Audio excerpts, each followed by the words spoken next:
Welcome to walk and dog with Satyaki. আজকে পড়তে চলেছি নীল মানুষের অন্তিম পর্ব। যারা আমার চ্যানেলটি সাবস্ক্রাইব করেছেন এবং আমার সাথে আছেন তারা জানেন নীল মানুষের গল্পটি আগের বছর আমি ডিসেম্বরের দিকে বা নভেম্বরের দিকে শুরু করেছিলাম। আজকে তার অন্তিম পর্বে আমি এসে উপনিষ্ট হয়েছি। এই বড় গল্পটি আমাদের আইসিএসসি বোর্ডে ছিল। আমার বড় কৌতূহল ছিল এটা শেষটা কোথায়, তাই আমি এই চেষ্টায় পুরো গল্পটি শেষ করতে চেয়েছিলাম। আজকে হয়তো সেই শেষ পার্ট। গল্পটি হয়তো বড় হবে, অন্তিম পর্ব বলে কথা। তো আপনারা সবাই একটু ধৈর্য নিয়ে পুরোটা শুনবেন এবং অবশ্যই ভালো লাগলে লাইক এবং সাবস্ক্রাইব করতে ভুলবেন না। কিন্তু ওয়াক অ্যান্ড ডগ উইথ সাত্তকীকে শুরু করতে চললাম নীল মানুষের অন্তিম পর্ব। শেষটা থেকে দিকে দারুণ ঝড় বৃষ্টি আরম্ভ হলো হঠাৎ। শীতকাল, এ সময় এরকম বাদলা হওয়ার কথা নয়। রণজয় আর গুটলির ঘুম ভেঙে গেল। পাহাড়ের গায়ে একটা ছোট মতো গুহাকে ওরা বড় করে নিয়েছে, সেটাই এখন ওদের বাড়ি। রণজয় অন্য জায়গা থেকে একটা বড় পাথর এনে গুহার মুখটা আড়াল করে রেখেছে, বাইরে থেকে কিছু দেখা যায় না। ঝড়ের শব্দে ঘুম ভেঙে যাওয়ার পর গুটলি প্রথমে উঠে এসে বাইরে একটু উঁকি মারল।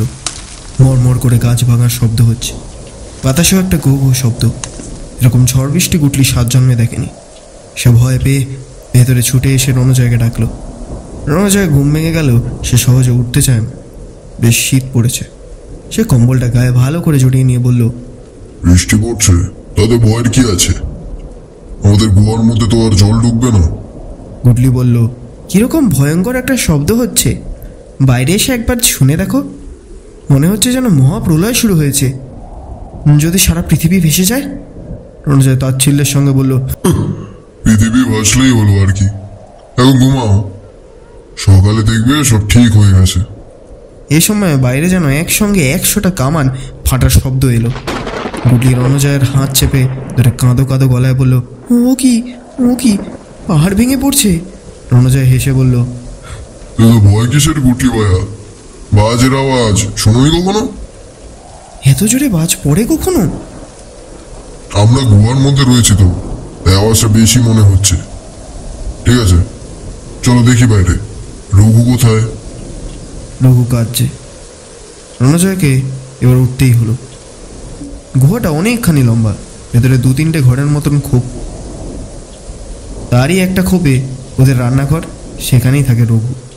শীতের জন্য সেই ঘরটায় আগুন জ্বালিয়ে রাখা আছে। রণজয় আর গুটলি সেই ঘরে এসে ঢুকলো এবং দেখলো রঘু দেয়ালে পিঠ দিয়ে পা ছড়িয়ে বসে ডুকরে ডুকরে কাঁদছে আর বলছে, আজ শেষ হয়ে গেলাম, আজ আকাশ ভেঙে পড়বে আর ভেঙে পড়বে, আর কোনো দিন বাড়ির লোকেদের দেখা পাবো না গো। রণজয় বলল, দেশের কি অবস্থা, ডাকাত পর্যন্ত এত ভীতু হয়? এ রঘু, চ আমার সঙ্গে বাইরে চ, এর বৃষ্টিতে ভিজে আসি। এই সময় মেঝেটা একটু কেঁপে উঠল আর বাইরে পাথর গড়িয়ে পড়ার শব্দ হলো। গুটলি দারুণ ভয় পাওয়া গলায় বলে উঠল, ভূমিকম্প হয়েছে, ভূমিকম্প হয়েছে, মহাপ্রলয়। রণজয় এবার খুব দ্রুত গতিতে রঘুকে 2 হাতে তুলে নিয়ে ছুটে এলো বাইরে। ভূমিকম্প হলে গুহার মধ্যে থাকা সত্যি বিপজ্জনক। বাইরে বৃষ্টি একেবারে চাবুকের মতন একের পর এক গাছ ভেঙে পড়ার শব্দ হচ্ছে। কাছেই একটা ছোট পুকুর আছে, তার পাশে খানিকটা ফাঁকা জায়গা। রঘু আর গুটলিকে 2টি বিড়াল ছানার মতন 2 বগলে নিয়ে রণজয় ছুটল সেদিকে। পুকুরটার ধারে পৌঁছাতেই হঠাৎ খুব জোরে একটা বিদ্যুৎ চমকে চতুর্দিক সদা হয়ে গেল। রণজয় মুখ তুলে আকাশটা দেখবার চেষ্টা করেও পারল না।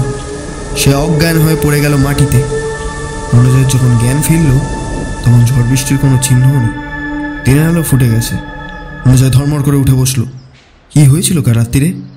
ভূমিকম্পে পৃথিবী ফেটে চৌচির হয়নি, পাহাড়ও ভেঙে পড়েনি, তবু শুধু বিদ্যুৎ চমকে সে অজ্ঞান হয়ে গেল কেন?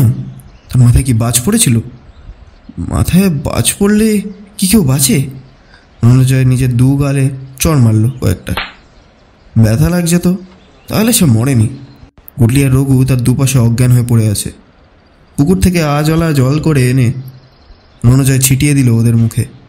একটু বাদেই ওদেরও জ্ঞান ফিরল। রঘু চোখ মেলেই বলল, আমি কি মরে গেছি? গুটলি বলল, আমার কি হয়েছিল?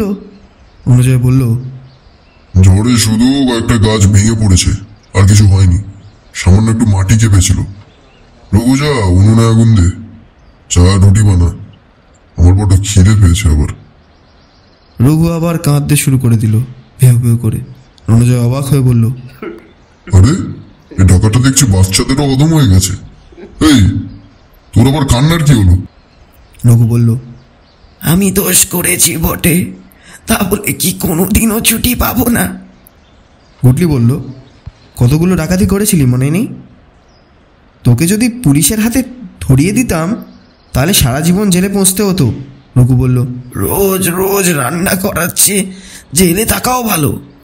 অনুজয় ধমক দিয়ে বলল, যা, আগে চাটা তৈরি কর, আমরা গুহায় আসছি একটু বাদে। রঘু চলে যাবার পর গুটলি বলল, ওস্তাদ দেখো, আকাশ এখন একেবারে পরিষ্কার। গতকাল বিকেলেও এরকম পরিষ্কার ছিল, তবু রাত্রিরে ওরকম ঝড় বৃষ্টি হলো কি করে? আমরাই বা অজ্ঞান হয়ে গেলাম কেন? অনুজয় বলল, আমার একটা সন্দেহ হচ্ছে। সে কথা শেষ করার আগেই পেছনে শোনা গেল মানুষের পায়ের শব্দ। ওরা পেছনে ফিরতেই দেখল দুটি কিশোরী মেয়ে পুকুরটার দিকে আসছে। মেয়ে দুটিকে একেবারে হুবহু একরকম দেখতে। দুজনেই বয়স হবে 13-14, মাথায় লম্বা চুল। একজন একটা লাল রঙের, অন্যজন একটা হলদে ফ্রক পরা। দুজনেরই কাঁধে ঝোলা ব্যাগ, দুজনেই পায়ে হাঁটু পর্যন্ত ঢাকা জুতো। ওরা যেমন মেয়ে দুটিকে দেখে অবাক হয়ে গেছে, তেমনি মেয়ে দুটিও ওদের দেখে অবাকভাবে থমকে দাঁড়ালো। অনুজয় প্রায় 8 ফুট লম্বা, গায়ের রং আকাশের মতো নীল, আর গুটলিকে দেখতে একটা বাচ্চা ছেলের মতন। তার নাকের নিচে পুরো গোফ আছে তাও। অনুজয় আর গুটলিকে দেখার পর মেয়ে দুটি একজন আর আরেকজনের দিকে তাকিয়ে খিলখিল করে হাসতে লাগলো। অনুজয়ের গলার আওয়াজ বাজ খাই ধরনের, নতুন লোকেরা শুনলে চমকে যায়। তাই সে গুটলির চোখের দিকে তাকিয়ে একটা ইঙ্গিত করলো। গুটলি জিজ্ঞেস করলো, এই তোমরা কারা গো? এই বনে কী করে এলে? হাসি থামিয়ে লাল ফ্রক পরা মেয়েটি তার ঝোলা থেকে একটা ছোট্ট টেপ রেকর্ডার বার করে কানের কাছে এনে কী যেন শুনলো। তারপর সেটা অন্য মেয়েটির হাতে দিয়ে সে বলল, আমরা এখানে বেড়াতে এসেছি। গুটলি বলল, তোমরা এখানে বেড়াতে এসছো? কোথা থেকে এলে? কিসে করে এলে? তোমাদের সঙ্গে আর কে আছে? হলদে ফ্রক পরা মেয়েটি এবার অন্য মেয়েটির দিকে আঙ্গুল দেখিয়ে বলল, ও আমার সঙ্গে এসছে, আমি ওর সঙ্গে এসছি, আর কেউ নেই। তোমরা এই জঙ্গলের মধ্যে এলে কি করে? তোমাদের গাড়ি খারাপ হয়ে গেছে? লাল ফ্রক এবার হলুদ ফ্রকের দিকে তাকিয়ে বলল, আমাদের গাড়ি কি খারাপ হয়ে গেছে কি জানি, আমরা বেড়াতে এসেছি। এই জঙ্গলে তোমরা দুটি মেয়ে বেড়াতে এসেছো? সঙ্গে আর কেউ নেই? এ তো বড় আশ্চর্য কথা। হলদে ফ্রক পরা মেয়েটি বলল, বেড়াতে আসা বুঝি আশ্চর্য কথা? তোমরা এখানে কি করছো? তোমরা বেড়াতে আসোনি? অনুজয় যতদূর সম্ভব আস্তে ফিস ফিস করে গুটলিকে বলল, সবচেয়ে আশ্চর্য ব্যাপার কি জানিস? এই মেয়ে দুটো আমায় দেখে ভয় পেল না কেন? এই প্রথম দেখছি কেউ আমায় দেখে ভয় কাঁপছে না। এই দুটো তো মনে হচ্ছে ক্লাস 8-9-এ পড়ে আমাদের দেখে হাসতে শুরু করলো। গুটলি বলল, খুব পাকা মেয়ে, একা একা বেড়াতে বেরিয়েছে। তারপর সে গলা তুলে ওদের বলল, না, আমরা এখানে বেড়াতে আসিনি, আমরা এখানে থাকি। হলদে ফ্রক ও লাল ফ্রক চোখাচোখি করে একবার, তারপর লাল ফ্রক বলল, তোমরা জঙ্গলে থাকো? তোমরা কি জন্তু? এবার অনুজয় প্রচণ্ড জোরে হুঙ্কার দিয়ে বলল, হ্যাঁ, কি বললে? আমরা জন্তু? রঘু ডাকাতের মতো লোকও প্রথমবার রণজয় এইরকম হুঙ্কার শুনে ভয়ে একেবারে কুঁকড়ে গিয়েছিল। মেয়ে দুটি আবার খিলখিল করে হেসে উঠল। তারপর তারা পুকুরের ধারে এসে বসে পড়ল হাঁটু গেড়ে। গুটলি রেগে কয়েক পা এগিয়ে এসে বলল, এই কুকি, আমাদের জন্তু বললে যে আবার হাসছো? দুটি মেয়ে প্রত্যেকবার কথা বলার আগে নিজেরা চোখাচোখি করে কী যেন বলে নেয়। এবারে হলুদ ফ্রক পরা মেয়েটি বলল, ভুল বলেছি বুঝি? তোমরা বললে কি না তোমরা জঙ্গলে থাকো, তাই আমরা ভাবলাম জঙ্গলে তো জন্তুরাই থাকে। গুটলি বলল, জঙ্গলে মানুষও থাকে, কিন্তু তোমাদের বয়সী মেয়েরা জঙ্গলে একা একা আসে না, এখানে অনেক রকম বিপদ হতে পারে। লাল ফ্রক বলল, আমরা একলা আসিনি তো, দুজনে এসেছি। এখানে কিরকম বিপদ হয়? পুটলি বলল, হিংস্র জন্তু জানোয়ার থাকে, অনেক চোর ডাকাতও লুকিয়ে থাকে জঙ্গলে। হলদে ফ্রক বলল, তোমরাই বুঝি চোর ডাকাত, তোমরা আমাদের বিপদে ফেলবে? আচ্ছা মুশকিল তো, এই মেয়ে দুটি কিছু বোঝে না। আমরা চোর ডাকাত হলে কি তোমাদের আগে থেকে সাবধান করে দিতুম? রণজয় বলল, আরে মেয়ে দুটি সত্যিই বড় সরল, ওরা বেড়াতে এসছে, খুশি মতো বেরিয়ে নিক, আমরা ওদের পাহারা দেব। মেয়ে দুটি আজলা করে পুকুর থেকে খানিকটা জল তুলে সেই জলের দিকে কিছুক্ষণ এক দৃষ্টে তাকিয়ে রইল। তারপর সেই জলে জিভ ঠেকালো। কুটলি চেঁচিয়ে বলল, ওই পুকুরের জল খেও না, কাছেই একটা ঝর্ণা আছে, সেই ঝর্ণার জল খাও, ওটা ভালো। ওরা সেই কথায় তেমন আমল দিল না, চুমুক দিয়ে জলটুকু খেয়ে নিয়ে একজন আর একজনের দিকে তাকিয়ে চোখে চোখে কী যেন বলল। পুকুরের ধারে ছোট ঘাস ফুল ফুটে আছে, ওদের একজন একটা ফুল ছিঁড়ে নিয়ে তাতেও জিভ ঠেকালো, অন্যজন আর একটা ফুল তুলে নিয়ে খেয়ে নিল টপ করে। রণজয় বলল, আরে ওরা বোধহয় রাস্তা হারিয়ে বনের মধ্যে চলে এসেছে, খুব খিদে পেয়েছে ওদের। এই গুটলি, ওদের ডাকো না, ওরা আমাদের সঙ্গে জল খাবার খেতে পারে। কুটলি জিজ্ঞেস করলো, ওগো ও মেয়ে, তোমাদের নাম কি? লাল ফ্রক পরা মেয়েটি বলল, নাম? আমাদের নাম? হ্যাঁ। আমাদের একটা করে নাম আছে। আমার নাম রমুনা আর ওর নাম ঝুমুনা। এবার বলো তো, তোমাদের নাম কি? গুটলি বলল, আমাকে সবাই গুটলি বলে ডাকে, আর এই যে বন্ধুকে দেখছো এর নাম রণজয়, কিন্তু ওকে সবাই বলে নীল মানুষ। যমুনা জিজ্ঞেস করলো, তোমরা একজন এত ছোট আর একজন এত বড় কেন? এই সময় দূর থেকে রঘু চেঁচিয়ে বলল, চা রেডি, চা রেডি। বাবুদের কি পুকুর পাড়ে চা দিতে হবে, না এইখানে আসা হবে? রণজয় বলল, ওগো এখানে চা আর খাবার টাবার নিয়ে আয়। ওগো রমুনা ঝুমুনা, তোমরা আমাদের সঙ্গে চা খাবে, এসো। রমুনা যমুনা পরস্পরের চোখের দিকে তাকালো। তারপর রমুনা বলল, না, আমরা এখন ওইদিকে বেড়াতে যাব।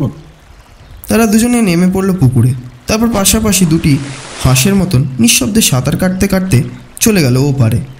তারপর নিচে নিচে গা থেকে জল ঝাড়তে লাগলো।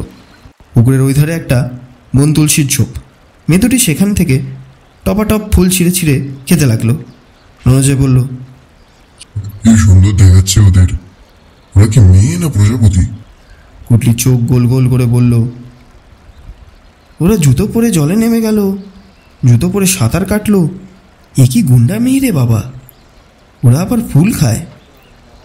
রণজয় বলল, অনেকে কুমড়ো ফুল আর বকুল ফুল ভাজা খায়, আমরা ওই ফুল খেয়ে দেখিনি, তো ভালোই খাবে। এই সময় রঘু একটা থালায় করে চায়ের কাপ আর রুটি নিয়ে এলো। থালাটা নামিয়ে দেখে সে গোমড়া মুখে জিজ্ঞেস করলো, তোমরা কি পাখির ডিমের অমলেট খাবে? কুটলি বলল, সে আবার কি, পাখির ডিমের অমলেট মানে? রঘু বলল, কালকের ঝড়ে অনেকগুলো গাছ থেকে ভেঙে পড়েছে তো, আমাদের গুয়ার সামনে ওরকম দুটো গাছ ভেঙে পড়েছে, দেখলুম বেশ কয়েকটা পাখির বাসা, তার থেকে আমি 8-10টা ডিম কুড়িয়ে নিয়েছি। রণজয় বলল, দুধ পাখির ডিমের আবার কেউ খায় নাকি অমলেট টমলেট? ডিমগুলো যেখানে পেয়েছিস সেখানে রেখে আয়। তো একটা ভালো কথা মনে করিয়ে দিয়েছিস, অনেকদিন মুরগির ডিম খাওয়া হয়নি। এই জঙ্গলে আমি কয়েকবার বনমুরগির ডাক শুনেছি, দেখতে হবে ওরা কোথায় ডিম পারে। গুটলি বলল, মেয়ে দুটো গেল কোথায়? মেয়ে দুটিকে আর দেখা যাচ্ছে না, তারা ঢুকে পড়েছে পেছনের দিকের জঙ্গলে। কুটলি মাথা চুলকাতে চুলকাতে বলল, এটা কিন্তু বেশ চিন্তার বিষয়, এখান থেকে গাড়ির রাস্তা অন্তত 10-12 মাইল দূরে, সেখান থেকে মানে এতটুকু মেয়ে দুটো একসাথে এত সকালে হেঁটে চলে এলো, কিংবা কাল রাত্রিরে ঝড় বৃষ্টির মধ্যেই ওরা এই জঙ্গল কাটিয়েছে, ওদের সঙ্গে কোনো পুরুষ মানুষ নেই কেন? রঘু বলল, মেয়ে কোথায় মেয়ে? তোমাদের ভয়ে এই জঙ্গলে ভূত পেতনি ছাড়া আর কোনো মানুষ ঢুকবে না। রণজয় বলল, রঘু, চাল আর ডাল আছে তো? তোমরা ভালো করে খিচুড়ি বানা। বৃষ্টি বললে আমার খিচুড়ির জন্য মন কেমন করে। গুটলি আর আমি ততক্ষণ দেখে আসি মেয়ে দুটি কি করছে। রঘু বলল, সত্যি দুটি মেয়ে এসেছে নাকি? আমি তাদের দেখতে যাব না? রান্না না হয় পরে করব। রণজয় আঙ্গুল তুলে ধমক দিয়ে বলল, নিজের কাজ কর গিয়ে। গুটলি বলল, রঘু, আবার যদি পালাবার চেষ্টা করেছিস তাহলে এবার কিন্তু তোর ঠ্যাং খোঁড়া করে দেব। রণজয় গুটলিকে তুলে নিল কাঁধের ওপর, তারপর লম্বা লম্বা পা ফেলে পুকুরের ধার ঘুরে পেছনের দিকের জঙ্গলটার দিকে ঢুকে গেল। একটু খুঁজতেই দেখতে পাওয়া গেল মেয়ে দুটিকে। সে এক অপূর্ব দৃশ্য। একটা ফাঁকা জায়গায় মুখোমুখি বসে আছে রমুনা আর যমুনা। তাদের মাঝখানে দুটো ছাই রঙের খরগোশ। মেয়ে দুটি হাততালি দিচ্ছে আর খরগোশ দুটি নাচছে। গুটলি বলল, বুনো খরগোশ ওদের কাছে পোষ মানছে কেন? এ কি অদ্ভুত ব্যাপার। রমুনা গুনগুন করে একটা গান শুরু করলো। যমুনা তার ঝোলা থেকে একটা ক্যামেরা বার করে ছবি তুলতে লাগলো। গুটলিকে কাঁধ থেকে নামিয়ে রণজয় বলল, ওই দিকটায় দাঁড়া, খরগোশ দুটো ধরতে হবে। খিচুড়ির সঙ্গে খরগোশের রোস্ট খুব ভালো জমবে। রণজয়ের গলার আওয়াজ পেয়ে গান থামিয়ে রমুনা বলল, নীল মানুষ, এই জিনিস দুটোর নাম কি? রণজয় বলল, জিনিস মানে? এগুলো তো খরগোশ। আমরা খরগোশ ছিল না? আমরা কোন দেশের মেয়ে? গুটলি বলল, এরা আসলে মেয়ে কিনা আমার সন্দেহ হচ্ছে। রণজয় বলল, ও রমুনা, যমুনা, আজ দুপুরে আমাদের গোয়ায় তোমাদের নেমন্তন্ন। খিচুড়ি আর খরগোশের টোস্ট। খরগোশ দুটো নাচ থামিয়ে ফেলেছে, কিন্তু পালাচ্ছে না। রণজয় হাত বাড়িয়ে খরগোশ দুটোকে ধরতে যেতেই রমুনা বলল, এই, ওদের ধরবে না। রণজয় হাত দুটো সঙ্গে সঙ্গে অবশ হয়ে গেল। তার থেকেও শক্তিশালী যেন কেউ চেপে ধরল তার হাত।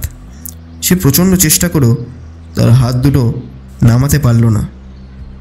একটা দীর্ঘ নিঃশ্বাস ফেলে রণজয় বলল, এইবার বুঝেছি। প্রথমেই আমার সন্দেহ হয়েছিল তোমরা দুজন অন্য গ্রহ থেকে এসেছো, তাই না? যমুনা খরগোশ দুটোর গায়ে হাত বুলিয়ে বলল, এই যা যা, তোরা খেলতে যা।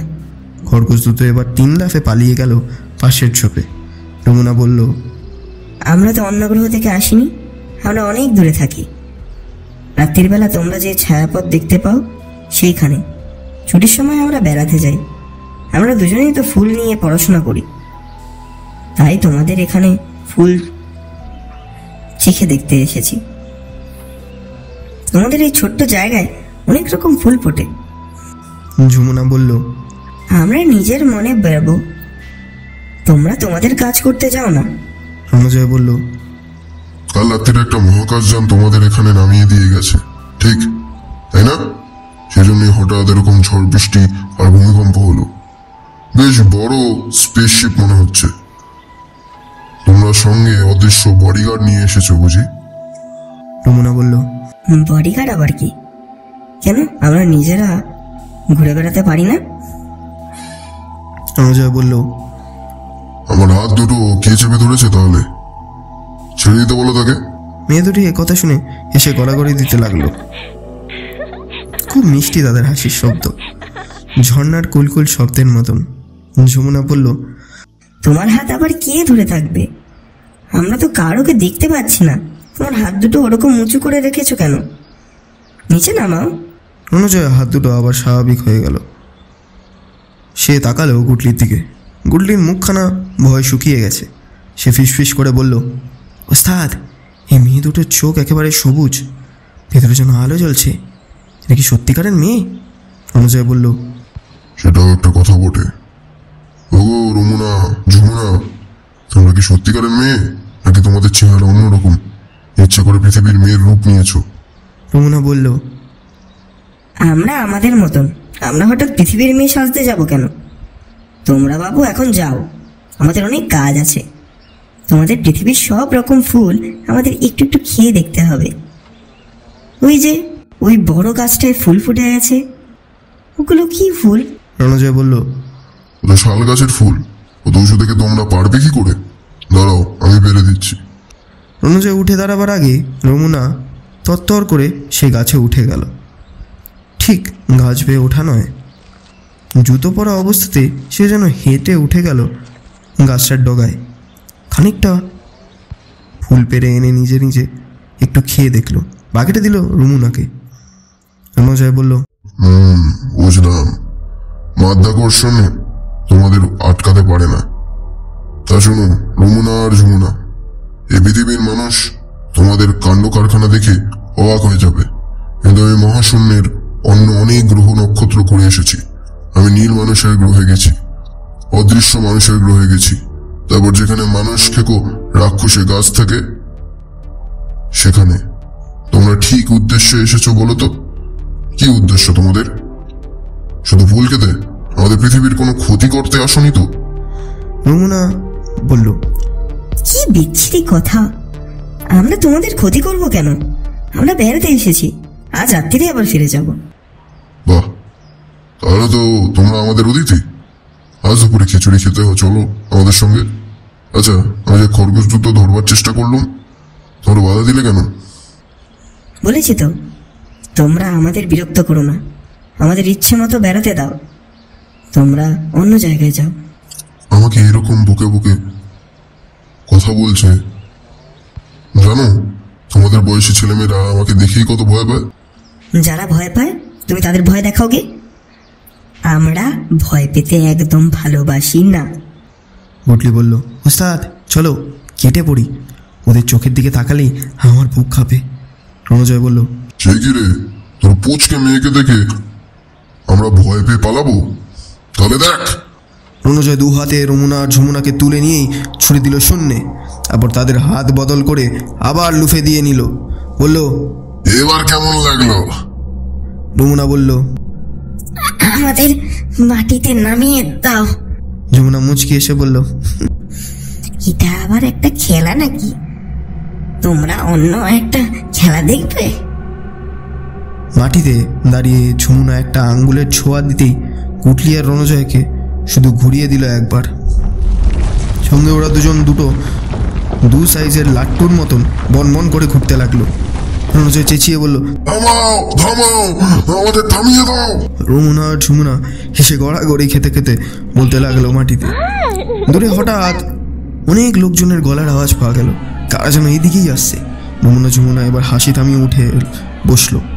ওদের মধ্যে একজন থামিয়ে দিল রণজয় আর গুটলিকে। রণজয় বলল, এবারে তোমাদের আরেকটা খেলা দেখায়। হুড়মুড় করে গাছপালা ভেদ করে বেরিয়ে এলো কয়েকজন পুলিশ, সবার হাতে বন্দুক। তাদের পথ দেখিয়ে নিয়ে এসছে রঘু। রঘু হাত তুলে বলল, এই দেখুন স্যার, এই সেই দৈত্যটা, খুব সাবধান, ওকে পালাতে দেবেন না। ওই দৈত্য একেবারে এই দিককার সব ডাকাতি করে। আর এই যে বেটে বাটকুলটা, ওটা মহাশয়তান, ওদের চিড়িয়াখানায় বন্ধ করে রাখুন স্যার। রণজয়ের বিশাল চেহারা দেখে পুলিশের মুখ শুকিয়ে আমসি হয়ে গেছে। শুধু ওদের মধ্যে ইন্সপেক্টর সে রিভলভার উঁচিয়ে বলল, দৈত্য কোথায়? এ তো একটা লম্বা লোক, গায়ে নীল রং রেখেছে। গিনেস বুক অফ রেকর্ডসে এর চেয়েও লম্বা লোক আছে। রঘু বলল, না স্যার, এ সত্যিই দৈত্য। ওর গায়ে গুলি লাগলেও বোধ হয় মরবে না। ওই বেটে গুটলিটাকে আগে ধরুন। ইন্সপেক্টর বলল, এই মেয়ে দুটি কোথা থেকে এলো? রঘু বলল, দৈত্য নিশ্চয়ই ওদের ধরে এনেছে স্যার। ইন্সপেক্টর রমুনা আর ঝুমুনাকে জিজ্ঞেস করলো, তোমরা কে মা? তোমরা কোথা থেকে এসেছো? রমুনা মিষ্টি হেসে বলল, আমরা বেড়াতে এসেছি। তোমরা কে? তোমরা বুঝি চোর ডাকাত? ইন্সপেক্টর শব্দ করে হেসে উঠল। তারপর রণজয়কে বলল, চল চল বেটা। একজন পুলিশ গুটলির ঠিক মাথার কাছে বন্দুক তাক করে আছে। রণজয় বুঝতে পারল সে একটু এগাবার চেষ্টা করলেই সে আগে গুটলিকে গুলি করবে। বিশ্বাসঘাতক রঘু ওদের আগেই বলে দিয়েছে যে সে গুটলিকে কতটা ভালোবাসে। সে রমুনা আর ঝুমুনার দিকে তাকিয়ে বলল, ওরা আমাদের ধরে নিয়ে যেতে এসেছে, তাহলে যাই, আর দেখা হলো না। ইন্সপেক্টর বলল, এই মেয়ে দুটোকেও যেতে হবে থানায়। চলো তো মা, চলো, কোনো ভয় নেই, আমাদের সঙ্গে চলো। রমনা বলল, না, আমরা যাব না, আমরা বেড়াতে এসেছি। রণজয় বলল, তোমাদের যদি ওরা জোর করে ধরে নিয়ে যেতে চায়, আমি তোমাদের বাঁচাবো, দেখবে। যে রমনা আর ঝুমুনাকে দুহাতে তুলে নিয়ে খুব উঁচুতে ছুড়ে দিয়ে বলল, যাও। যাও, তোমরা তোমাদের দেশে চলে যাও। রমনা আর ঝুমুনা ঠিক দুটো পাখির মতো উঠতে লাগলো। বনের মাথায় পুলিশরা হা হা করে ওপরের দিকে চেয়ে রইল। সেই সুযোগে রণজয় একজন পুলিশের বন্দুক কেড়ে নেওয়ার চেষ্টা করতেই ইন্সপেক্টর চালিয়ে দিল তার বুকে একটা গুলি। রণজয় বসে পড়ল মাটিতে।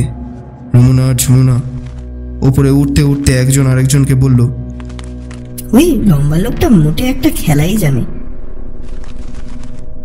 আয় ওদের আমি অন্য একটা খেলা দেখাই। ঝুমুনা বলল, পরে যে লোকগুলো এলো ওদের ঘুমিয়ে ফেললে কেমন হয়? রমনা বলল, ওরা আমাদের জোর করে নিয়ে যেতে চাইছিল, ওরা লোক ভালো না, ওরা বোধহয় চোর ডাকাত, ওদের ঘুম পাড়িয়ে দিই।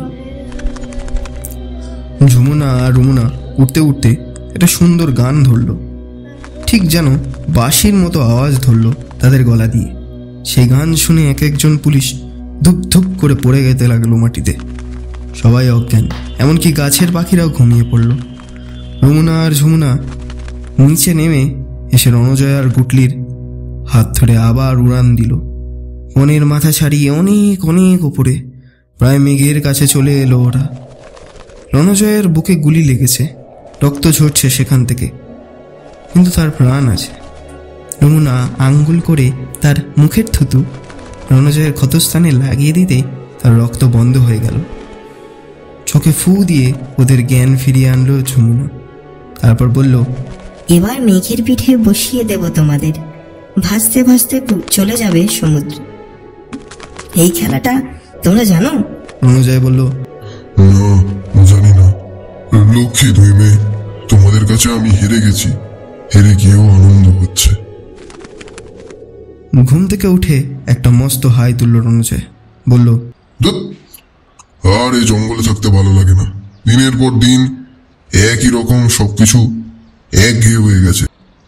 গুডলি একটু দূরে বসে একটা ছুরি নিয়ে পেয়ারা গাছের ডাল কেটে কেটে একটা গুটলি বানাচ্ছিল। সে মুখ তুলে জিজ্ঞেস করলো, জঙ্গল ছেড়ে কোথায় যাবে? রণজয় বলল, শহরে গিয়ে সিনেমা দেখবো, ফুটবল ম্যাচ দেখবো, দোকানের চা আর সিঙ্গারা খাবো। ওহ, কতদিন যে গরম গরম সিঙ্গারা খাইনি। গুটলি বলল, তুমি তো শহরে যেতে পারবে না, আমি বরং গিয়ে তোমার জন্য সিঙ্গারা এনে দিতে পারি, আর আমি সিনেমা দেখে এসে তোমাকে সেই গল্পটা শোনাতে পারি। রণজয় চোখ বড় বড় করে বলল, তুই সিনেমা দেখবি আর আমি সে গল্প শুনবো? বারবার এক গাট্টা। কেন? কেন আমি শহরে যেতে পারবো না? কেন রে? গুটলি বলল, তুমি 8 ফুট লম্বা মানুষ, আর তোমার গায়ের রং ফাউন্টেন পেনের কালির মতো নীল, তোমাকে দেখলেই যে সবাই দৈত্য ভাববে। রণজয় বলল, দৈত্য আবার কি? আজকালের দিনে দৈত্য বলে কিছু আছে নাকি? মানুষ হঠাৎ বেশি লম্বা হয়ে যেতে পারে না। শহরে কি এমন কিছু নিয়ম করা আছে যে বেশি লম্বা লোক সেখানে যেতে পারবে না? গুটলি বলল, তুমি শুধু শুধু আমাকে ধমকাচ্ছ কেন ওস্তাদ? আমি কি কোনো শহরে মালিক? এর আগে তুমি আর আমি শহরে যাওয়ার চেষ্টা করেছি, 2-1বার লোকের ভয় পেয়ে পালিয়েছি, মনে নেই? শহরের লোকেরা শুধু মাঝারি মাপের মানুষ পছন্দ করে। তুমি বেশি লম্বা বলে তোমাকে দেখে ভয় পায়, আর আমি খুব বেটে বলে আমার মাথায় সবাই চাটি মারে। রণজয় উঠে দাঁড়িয়ে বলল, চল, এবার আমরা একটা বেশ বড় শহরে যাব। লোকে ভয় পেলে পাবে, আমি তার আর কি করতে পারি? আমাদের ইচ্ছে করে কাউকে ভয় দেখাচ্ছি না, কারো কোনো ক্ষতিও করছি না। গুটলি তবু বলল, কি দরকার ঝামেলার মধ্যে গিয়ে? এই জঙ্গলে তো আমরা বেশ আছি। রণজয় দুহাত দিয়ে গুটলিকে শূন্যে তুলে প্রচণ্ড চিৎকার করে বলল, আমার ভালো লাগছে না, আমার ভালো লাগছে না, আমার আর কিচ্ছু ভালো লাগছে না। সেই আওয়াজে গুটলির কান ফেটে যাওয়ার জোগাড়। সে দুহাতে কান চেপে ধরল। সন্ধে হয়ে এসছে। একটু পরে দুপ করে অন্ধকার নেমে যাবে। এরপর সারা রাত ধরে এখানে করার কিছুই থাকে না। রণজয় দিনের বেলা লম্বা ঘুম দিয়েছে, রাত্রিরে তার ঘুম আসবে না। রঘু নামে যে ডাকাতটা ওদের রান্নাবান্না করে দিত সে দিন 6 আগে পালিয়েছে। রঘুর যে গ্রামে বাড়ি সেই গ্রামটা চেনে গুটলি। ইচ্ছে করলেই তাকে আবার ধরে আনা যায়, কিন্তু রণজয় আর উৎসাহ বোধ করেনি। ধরে আনলেও সে আবার পালাবার চেষ্টা করবেই। ডাকাত কখনো রান্নাবান্নার কাজে সন্তুষ্ট থাকতে পারে? গুটলিকে কাঁধের ওপর বসিয়ে রণজয় লম্বা লম্বা পায়ে হাঁটতে শুরু করলো। শুকনো পাতার ওপর মোচড় মোচড় শব্দ করতে লাগলো। রণজয়ের পায়ের আওয়াজ পেলে হিংস্র প্রাণীরাও ভয় দূরে সরে যায়। একদিন একটা চিতাবাঘ রণজয়ের সামনে এসে পড়েছিল। তারপরেই সে কি জোর দৌড় লাগালো লেজ গুটিয়ে, যেন একটা ভীতু নিরী কুকুর। এই জঙ্গলের প্রায় মাঝখান দিয়ে একটা হাইওয়ে চলে গেছে, সেটা রণজয় চেনে। রাত্রের দিকে সেই রাস্তা দিয়ে অনেক ট্রাক যায় নানা রকম মালপত্র নিয়ে। একবার রণজয় সেই রকম একটা চলন্ত ট্রাক থেকে একটা বস্তা তুলে নিয়েছিল। সেই বস্তায় ভর্তি ছিল আলু। রণজয় অনেক দিন আলু সিদ্ধ খায়নি। সেই বস্তা পেয়ে তো দারুণ আনন্দ হয়েছিল। পরপর 3-4 দিন আলু সিদ্ধ খাওয়া হলো। তারপর আরেকদিন রণজয় আরেকটা বস্তা তুলে নিল, সেটাও কিন্তু লোহা লক্কর। আর একটা বস্তায় পেল সিমেন্ট। আলুর বস্তা আর পায়নি। সেই রাস্তাটার কাছাকাছি এসে গুটলি বলল, ওস্তাদ, শহর কত দূর? তার তো কোনো ঠিক নেই। সারা রাত ধরেই হাঁটবে নাকি? পায়ে ব্যথা হয়ে যাবে না? রণজয় বলল, হেঁটে না গেলে কি আমাদের গাড়ি কিনে নিয়ে যাব? গুটলি বলল, কোনো লরির ড্রাইভারকে অনুরোধ করলেই তো হয়। সব লরি নিশ্চয়ই শহরে যায়। রণজয় বলল, আমরা অনুরোধ করলেই সে শুনবে। গুটলি বলল, তুমি একটা লরি থামাও, আমি কথা বলবো। বড় রাস্তার পাশে একটা পাথরের আড়ালে ওরা দাঁড়িয়ে রইল একটুক্ষণ। পরপর 2টো মারুতি আর ফিয়াট গাড়ি গেল, কিন্তু কোনো লরি দেখা নেই। যেদিন যেটা দরকার সেটাই কিছুতে পাওয়া যায় না। ছোট গাড়িতে বসতে পারবে না রণজয়, তার বাস কিংবা লরি দরকার। 2 ঘন্টা দাঁড়াবার পর রণজয় যখন ধৈর্য হারিয়ে ফেলেছে, তখন দূরে দেখা গেল এক জোড়া জোরালো হেডলাইট। হ্যাঁ, এবার একটা ট্রাক আসছে বটে। ট্রাকটা ফাঁকা, পেছনে কোনো মালপত্র নেই, তাই আসছে খুব স্পিডে। রণজয় রেডি হয়ে রইল। কাছে আসতেই সে লম্বা হাত দিয়ে বাড়িয়ে পেছনে চেপে ধরল, কিন্তু সে ধরে রাখতে পারল না। হঠাৎ বাধা খেয়ে ট্রাকটা থরথর করে কাঁপতে লাগলো। ইঞ্জিন ঝাঁ ঝাঁ শব্দ করতে লাগলো, আবার হুস হুস করে বেরিয়ে গেল। রণজয় আফসোসের সঙ্গে বলল, যা। ট্রাকটার ড্রাইভারটা কিছু বুঝতে পারেনি। ওরা ট্রাকটার এইরকম ব্যবহারে চিন্তিত হয়ে সে একটু দূরে গিয়ে ব্রেক কষল। তারপর নেমে দেখতে লাগলো চাকাগুলি। ড্রাইভার টর্চ জেলে নিচু হয়ে চাকা দেখছে। অল্প বয়সী ক্লিনার ছেলেটিও তার সঙ্গে নেমেছে। রণজয়ের কাছে গিয়ে ধমক দিয়ে জিজ্ঞেস করলো, এত দেরি করলি কেন রে? এতক্ষণ কোথায় ছিলি? ক্লিনার ছেলেটি মুখ তুলে রণজয়ের সেই বিশাল মূর্তি দেখি প্রচণ্ড বলতে বলতে মারল টেনে দৌড়, মিলিয়ে গেল জঙ্গলের মধ্যে। ড্রাইভার সর্দারজি সে এত সহজে ভয় পেল না। সে এক লাফে খানিকটা পিছিয়ে গিয়ে কোমর থেকে টেনে বার করলো কৃপান। রণজয় বলল, আরে এই যে দেখেছি, ওই পুচকে একটা ছুরি নিয়ে আমার সঙ্গে লড়াই করতে চাও? এবার গুটলি রণজয়ের আড়াল থেকে সামনে এসে বলল, সর্দারজি, বেঁচেগা না মরেগা? এবার সেই সর্দারজি চোখ দুটো প্রায় বেরিয়ে আসার উপক্রম। একবার সে প্রকাণ্ড চেহারা রণজয়কে দেখল, একবার দেখল একরত্তি চেহারার গুটলিকে। গুটলি বলল, ও সর্দারজি, তুমি লড়াই করলে মরে যাওগে, আর লড়াই না করলে বাঁচোগে। সর্দারজি তবু কৃপানটা উঁচিয়ে ধরে রইল। গুটলি বলল, ছুরি খাপ মে রাখ দো, হাম লোগ ভূত না মানুষ, তুমি আমাদের শহরে পৌঁছে দেবে? সর্দারজি এবার কাঁপা কাঁপা গলায় বলল, মনুষ।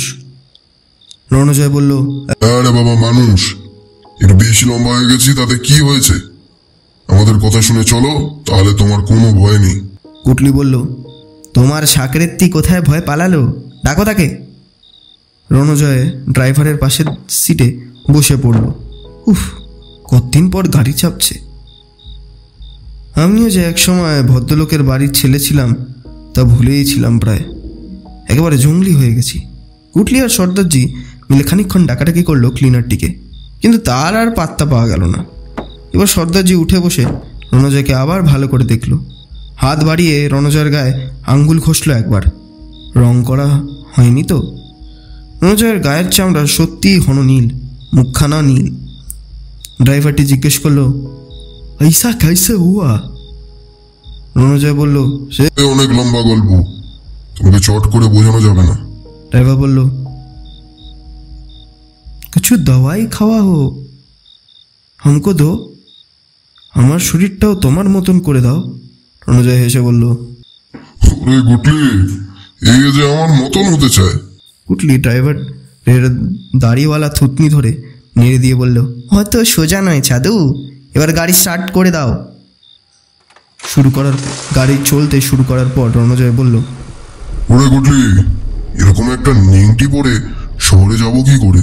শহরে সেজে গুজে যাওয়া উচিত, তাই না? আগে একটা পোশাকের দোকানে যেতে হবে। কুটলি বলল, তোমার মাপের কোনো জামা প্যান্ট কি কোনো দোকানে পাওয়া যাবে? দর্জিকে থেকে বানাতে হবে। আমার কোনো অসুবিধা নেই, যে কোনো দোকানেই বাচ্চাদের পোশাক পাওয়া যায়। 7-8 বছরের ছেলেদের জামা আমার গায়ে লাগে। রণজয় বলল, আমি দর্জি দিয়ে জামা প্যান্ট বানাবো, স্পেশাল অর্ডার দিয়ে জুতো বানাবো। আমি মোটেই আর জঙ্গলি সেজে থাকতে পারবো না। গুটলি মুচকি হেসে জিজ্ঞেস করলে, পয়সা কোত্থেকে পাবে? রণজয় বলল, ইচ্ছে করলেই তো আমি তো যে কোনো ব্যাংকে লুট করতে পারি। সর্দারজি চমকে উঠে বলল, ব্যাংক লুট? হায় হায়, সে তো আচ্ছা বাত হ্যাঁ, আগে একটা ব্যাংকে নিয়ে যাব তোমাদের। রণজয় বলল, না, ইচ্ছে করলে ব্যাংক লুট করতে পারি বলেছি, কিন্তু করবো না। আমি টাকা রোজগার করবো। শহরে কত রকম কাজ থাকে।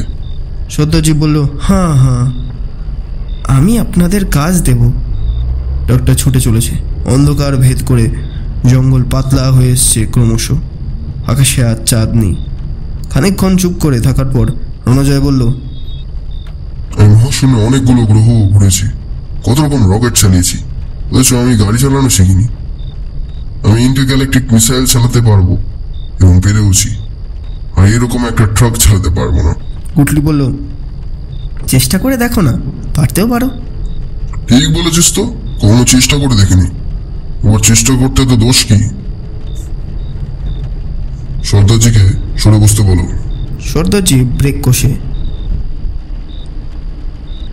আমি একবার চালিয়ে দেখবো। সর্দারজি প্রথমে কিছুতেই রাজি হতে চায় না। তখন রণজয় জোর করে সর্দারজির পা দুটো তুলে দিয়ে ওপরে নিজেই ব্রেকে একটা লাঠি কষালো। সঙ্গে সঙ্গে থেমে গেল ট্রাক।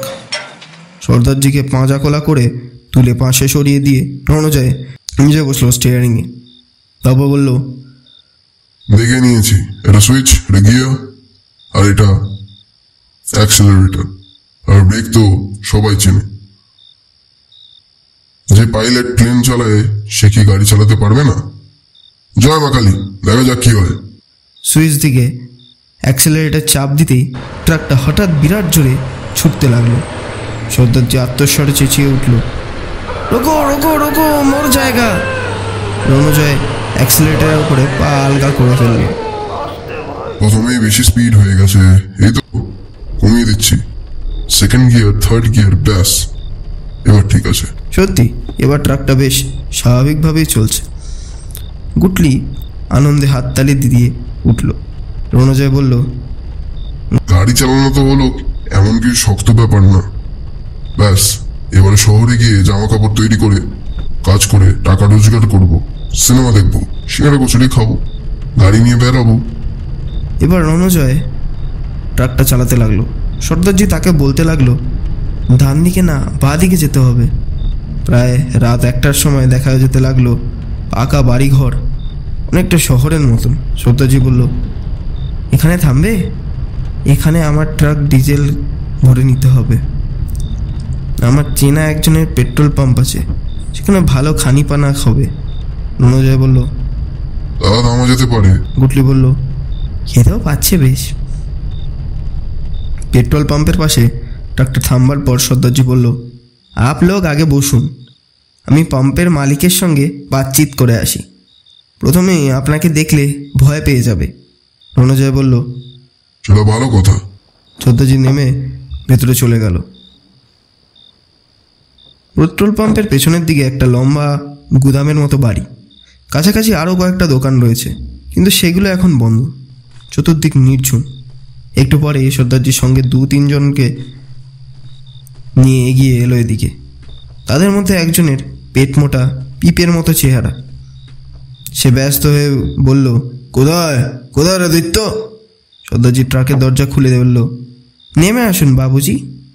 রণজয় নেমে দাঁড়াতে সবাই ভয় পেয়ে পিছিয়ে গেল। অন্যদের একজনের হাতে একটা রাইফেল, অন্য একজনের হাতে একটা শাবল। রণজয় বলল, নমস্কার। গুটলিও তার পাশে দাঁড়িয়ে বলল, নমস্কার। পেট মোড়া লোকটি বলল, ওরে বাবা, সত্যিই যে দেখছি দৈত্য। 8 ফুট কি বললে সর্দারজি? তোর চেয়ে বেশি মনে হচ্ছে। রণজয় যতদূর সম্ভব গলার আওয়াজ নরম করে বলল, আগে আমার হাইট 8 ফুট 5 ইঞ্চি, কিন্তু আমি দৈত্য নই। একটা বিশেষ কারণে আমার চেহারা বদল হয়ে গেছে। আমি লেখাপড়া জানি, ভদ্রঘরের সন্তান। পেটমোটা লোকটি বলল, ঠিক মানুষের মতোই তো কথা বলে। রণজয় আবার বলল, আমরা সত্যিই মানুষ, আমরা আপনাদের কোনো ক্ষতি করব না। এই আমার বন্ধু গুটলি, তার চেহারা ছোট হলেও বুদ্ধি ছোট নয়। লম্বা গোডাউনের মতন বাড়িটা একটা সিনেমা হল, সেটারও মালিক ওই শেঠজি। তার আরও অনেক ব্যবসা আছে। একটা সার্কাস কোম্পানি আছে তার। গরম গরম রুটি আর আলুর তরকারি খেতে দেওয়া হলো ওদের। গুটলি খেলো 3খানা রুটি। রণজয় 65টা রুটি শেষ করবার পর বলল, আর পারছি না, পেট ভরে গেছে। খেতে খেতে রণজয় ওদের কাছে নিজের গল্প শোনালো। কি করে অন্য গ্রহের প্রাণীরা ওকে ধরে নিয়ে গিয়েছিল, কি করে শরীরটা এভাবে বদলে গেল। রণজয় শহরে এসে থাকতে চায় শুনে শেঠজি বলল, আপনারা দুজনে আমার এখানেই থাকুন, আমি চাকরি দেব, প্রত্যেক দিন পেট ভরে খাবার পাবেন। রণজয় খুব খুশি হয়ে বলল, বাহ, তবে তো খুব ভালো। আপনি যা কাজ বলবেন সব কাজ করে দেব। আর রোজ রোজ সিনেমা দেখবো। এখানে সিনেমা কটার সময় শুরু হয়? শেঠজি বলল, সিনেমা দেখবেন? এক্ষুনি চালিয়ে দিচ্ছি, শুধু আপনাদের দুজনের জন্য। যত ইচ্ছে সিনেমা দেখুন না। সত্যি সত্যি সে রাত্রিবেলায় সিনেমা চালু হয়ে গেল। দর্শক মাত্র 2 জন। হল অন্ধকার। পর্দায় ফুটে উঠল একটা বিদেশি ছবি। বিকট গরিলার মতন একটা প্রাণী জাপানের একটা শহরে আক্রমণ করছে। প্রথম থেকেই মারামারি। অনুযায়ী তবু লেখাপড়া শিখেছে। সে এইসব বিদেশি সিনেমা একসময় দেখেছে কিছু কিছু। গুটলি গ্রামের যাত্রা ছাড়া আর কখনোই কিছু দেখেনি সেরকম। সিনেমা দেখার অভিজ্ঞতা তার এই প্রথম। সে প্রথম দারুণ উৎসাহ নিয়ে দেখতে লাগলো। সিনেমার পর্দায় যখন আকাশের একটা প্লেন ভেঙে পড়ছে, সে মুখ ফিরিয়ে নিচ্ছে ভয়ের চোটে। কিন্তু বেশিক্ষণ তার উৎসাহ রইল না। একটু পরেই সে ঘুমিয়ে পড়ল। অনুযায়ী 2-3 বার ঠেলা দিয়ে তাকে জাগাবার চেষ্টা করলেও কোনো লাভ হলো না। কিছুতেই আর চোখ খুলে দেখবার মতো শক্তি গুটলি পেল না। রণজয় একাই দেখতে লাগলো সিনেমা। অনেকদিন পর সে সত্যিকারের আনন্দ পাচ্ছে। রণজয় এমনই মন দিয়ে সিনেমা দেখছিল যে পেছনে কোনো পায়ের শব্দ শুনতে পায়নি। হঠাৎ একটা মোটা শেকল এসে পড়ল তার বুকের ওপর। তারপর কেউ সেটা টেনে তার গলা বেঁধে ফেলল। 4-5 জন লোক ঘিরে ফেলল রণজয়কে। পেট মোটা শেঠজি লাফাতে লাফাতে বলল, হাত বেঁধে ফেলো, পা বেঁধে ফেলো, পালাতে না পারে। সরু গোপওয়ালার একজন লোক হাতে একটা রাইফেল নিয়ে বলল, এ তো গরিলাদের চেয়েও অনেক লম্বা, ভালো খেলা দেখানো যাবে। রণজয় দারুণ দুঃখের গলায় বলল, কে শেঠজি, আমাকে বাঁচছেন কেন? আমি আপনার কি ক্ষতি করেছি? শেঠজি বলল, তোমাকে কি ছেড়ে দেখা যায়? রণজয় বলল, অ্যানাবেল, আমি যে মানুষ, আমি বললাম আমি আপনার এখানে চাকরি করব। আপনি তখন রাজি হলেন। শেঠজি বলল, চাকরি তো করবেই, তুমি আমার সার্কাসের দলে চাকরি করবে, তোমাকে খাঁচায় ভরে খেলা দেখাবো, হাজার হাজার লোক তোমাকে টিকিট কিনে দেখতে আসবে। সরু গোফওয়ালা লোকটি বলল, এ তো মানুষের মতো কথাও বলে, এ বেশি কিছু শেখাতেও হবে না। রণজয় তার দিকে ফিরে বলল, আমি মানুষের মতো কথা বলবো না কেন? আমি লেখাপড়াও শিখেছি। সরু গোফওয়ালা লোকটি বলল, বাহ বাহ বাহ, তাহলে তো আরো ভালো, ইংরেজি জানো? শেঠজি বলল, আমাদের সার্কাস এবার কলকাতায় নিয়ে যাব, বিদেশে নিয়ে যাব, কথা বলা দৈত্য, ইংরেজি বলা দৈত্য, আর কেউ দেখতে পারবে? রণজয় গম্ভীরভাবে বলল। আমাকে ছেড়ে দিন। শেঠজি বলল, ছাড়া হবে না, তোমায় বেঁধে রাখতেই হবে। এত বড় একটা প্রাণীকে খাঁচা না রাখলে পুলিশ আপত্তি করবে। তোমার তো কোনো অসুবিধা নেই, দুবেলা পেট ভরে খেতে পাবে, 50খানা করে রুটি পাবে। তারপর সে উকি ঝুঁকি মেরে বলল, আরে সে বাটকুলটা কোথায় গেল? ওকেও ধরো, ওকেও কাজে লাগবে হবে। লোকগুলো আসার সঙ্গে সঙ্গে গুটলির ঘুম ভেঙে গেছে। সে চেয়ারের তলায় লুকিয়ে পড়েছে।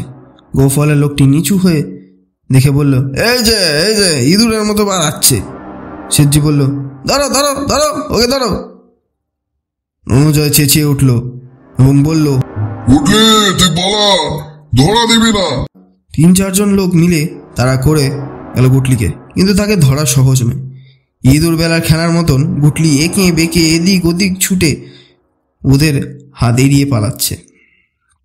এক একবার তাকে দেখা যাচ্ছে, এক একবার দেখা যাচ্ছে না, আবার তারা খেয়ে সে অন্যদিকে দিকে বেরিয়ে পড়ছে। এরই মধ্যে কি করে যেন গুটলি উঠে গেল স্টেজের ওপর। সিনেমাটা এখনো চলছে। পর্দার সামনে দিয়ে দৌড়ে চলে গেল গুটলি। 2 জন লোক লাফিয়ে উঠে প্রায় তাকে ধরে ফেললো। গুটলি তখন টিকটিকির মতন তত্তর করে উঠে যেতে লাগলো একটা থাম ধরে, আর চেঁচাতে লাগলো, আমি পুলিশ ডাকবো, পুলিশ ডাকবো। সরু গোফওয়ালা লোকটি রাইফেল তুলে আচমকা একটা গুলি চালালো সেদিকে। প্রচণ্ড একটা শব্দ আর ধোয়া। গুটলি ধূপ করে পড়ে গেল ওপর থেকে, আর নড়ল না। শেঠজি ফ্যাকাশে গলায় বললে, মেরে ফেলে। সরু গোফওয়ালা লোকটি বলল, ওই বেটাটাকে নিয়ে এতক্ষণ সময় নষ্ট করে কি হবে? এই দৈত্যটা এক্ষুনি চালান করে দেওয়া দরকার। রণজয় উঠে দাঁড়িয়ে কান্না মেশানো গলায় বলল, মেরে ফেললে। এবার আমি তোমাদের ছাড়বো না। তোমাদের আমি কোনো ক্ষতি করিনি, তবু তোমরা আমাকে মানুষের মতো বাঁচতে দিতে চাও না। একটা জোরে ঝাঁকুনি দিতেই মোটমোট করে ছিঁড়ে গেল রণজয়ের হাতের শিকল। সে গলার শিকলটা হাত দিয়ে টানাটানি করতে লাগলো। সরু গোপওয়ালা লোকটি বলল, সাবধান, এদিকে এক পা এগোবে না, হাত দুটো মাথার ওপর তোলো। রণজয় তার কথা গ্রাহ্য না করে খুলে ফেললো গলার শিকল। অন্য 2 জন লোক ডান্ডা হাতে মারতে গেল তাকে। রণজয় তাদের একজনকে শূন্য তুলে ধরল, তারপর এক আছাড়। তবে সে সরু গোপওয়ালা লোকটির দিকে এগিয়ে গেল।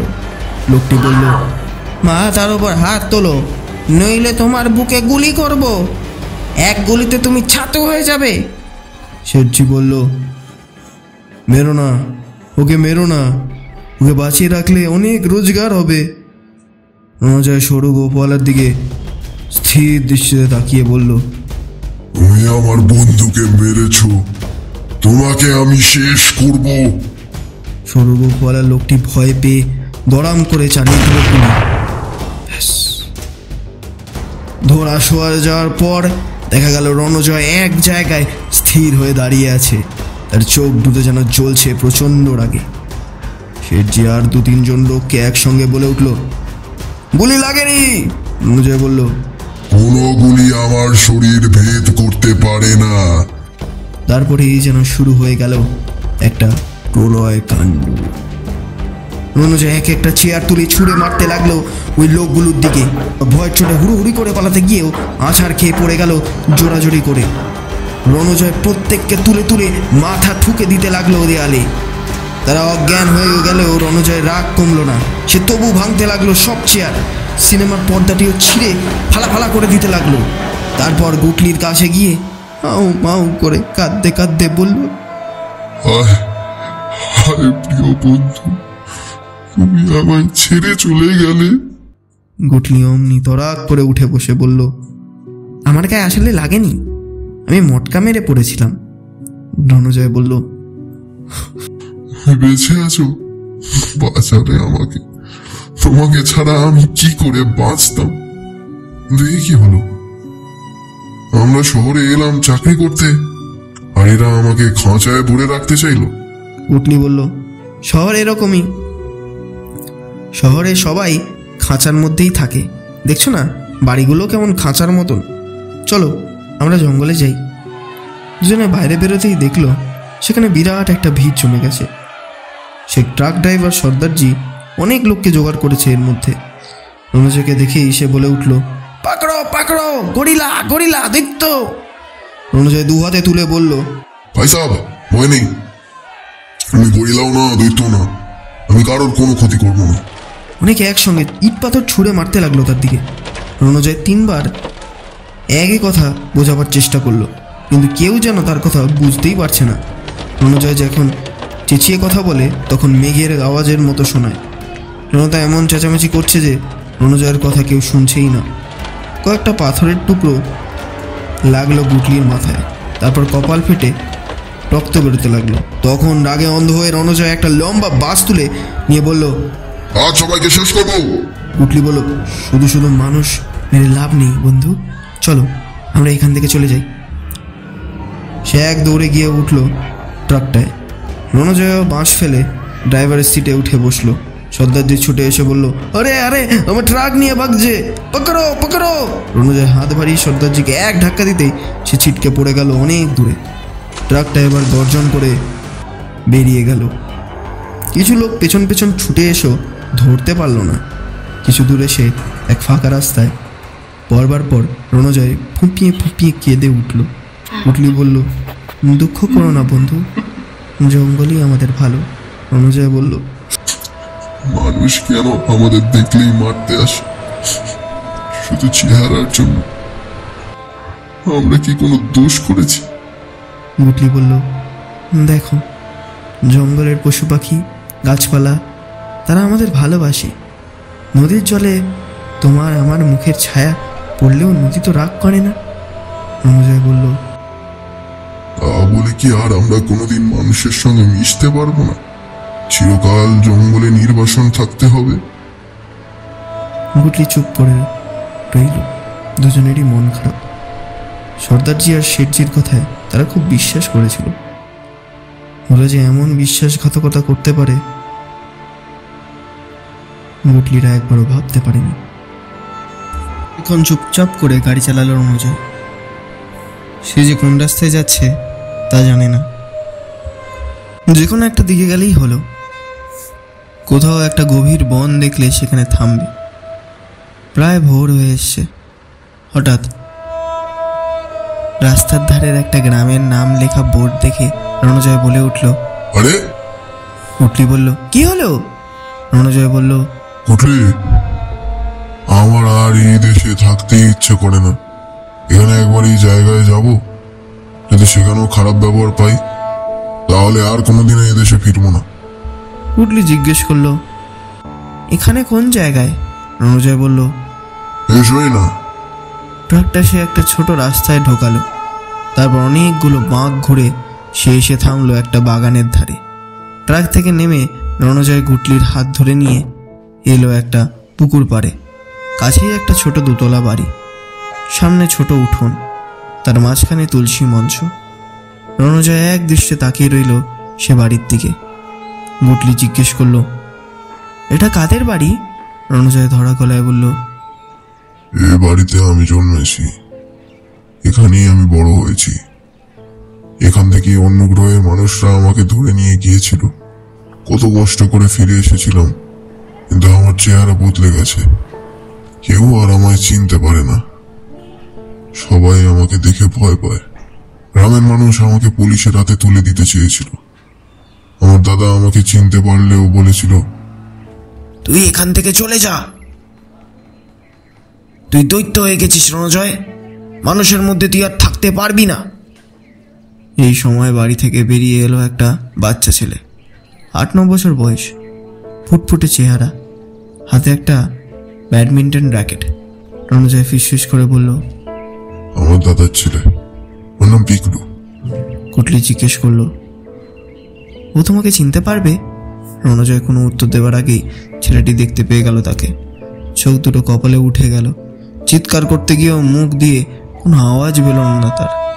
হ্যাকাশে হয়ে গেল মুখ, দবাস করে পড়ে গেল অজ্ঞান হয়ে। রণজয় একটা দীর্ঘ নিঃশ্বাস ফেলে বলল, আমার আজও ফেরা হলো না রে গুটলি। আমার প্রিয়জনেরা আমায় দেখে ভয় পায়। তুই পিকলুকে কোলে করে বাড়ির দরজায় রেখে আয়। রণজয় বিষণ্ণ মনে আবার উল্টো দিকে হাঁটতে লাগলো।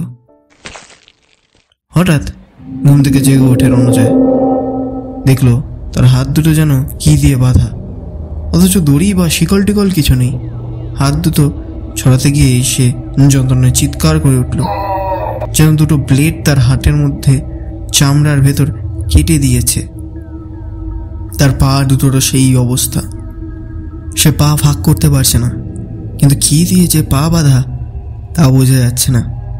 তারপর এদিক ওদিক তাকিয়ে দেখলো তার পাশে কুটলি নেই, কেউই নেই।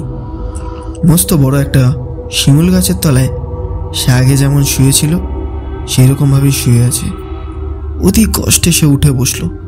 হাত দুটো মুখের কাছে এনে সে দেখলো একটা চুলের মতন সরু কোনো সুতো দিয়ে তার কবজি দুটো বাঁধা হয়েছে, কিন্তু চুল নয়। সেই সুতোটার রং নীল, তাই তার চামড়ার মতন একেবারে মিশে গেছে সেই রংটি। রণজয় আরেকবার একটু টানবার চেষ্টা করছে। সেসব করতেই বুঝতে পারলো এই সুতো সেরার সাধ্য তার নেই।